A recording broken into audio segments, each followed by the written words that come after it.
अस्य श्री शनैश्चरकवचस्तोत्रमन्त्रस्य कश्यप ऋषिः अनुष्टुप् छन्दः शनैश्चरो देवता शीं शक्तिः शूं कीलकं शनैश्चरप्रीत्यर्थं जपे विनियोगाः।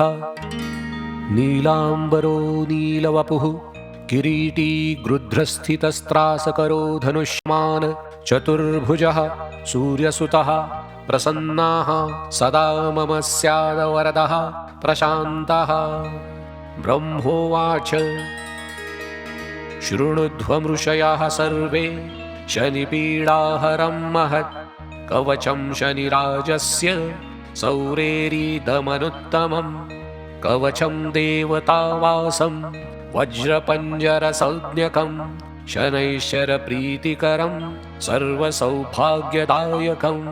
ॐ श्री शनैश्चरः पातु भालं मे सूर्यनन्दनः नेत्रे छायात्मजः पातु पातु कर्णौ यमानुजः नासां वैवस्वतः पातु मुखं मे भास्करः सदा स्निग्धकण्ठश्च मे कण्ठं भुजौ पातु महाभुजः स्कन्धौ पातु शनैश्चैव करौ पातु शुभप्रदः वक्षः पातु यमभ्राता कुक्षिं पात्वसितस्तथा नाभिं ग्रहपतिः पातु मन्दः पातु कटिं तथा उरु ममान्तकः पातु यमो जानुयुगं तथा पादौ मन्दगतिः पातु सर्वाङ्गं पातु पिप्पलः अङ्गोपाङ्गानि सर्वाणि रक्षेन्मे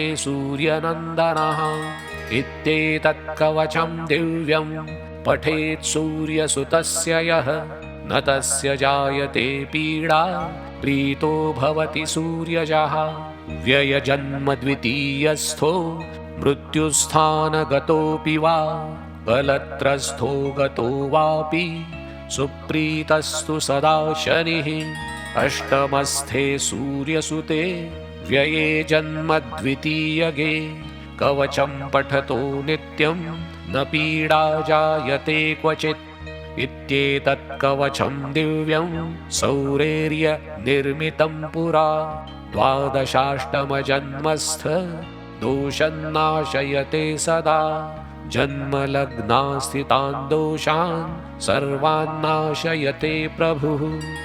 इति श्रीब्रह्माण्डपुराणे ब्रह्मनारदसंवादे शनैश्चरकवचं सम्पूर्णम्।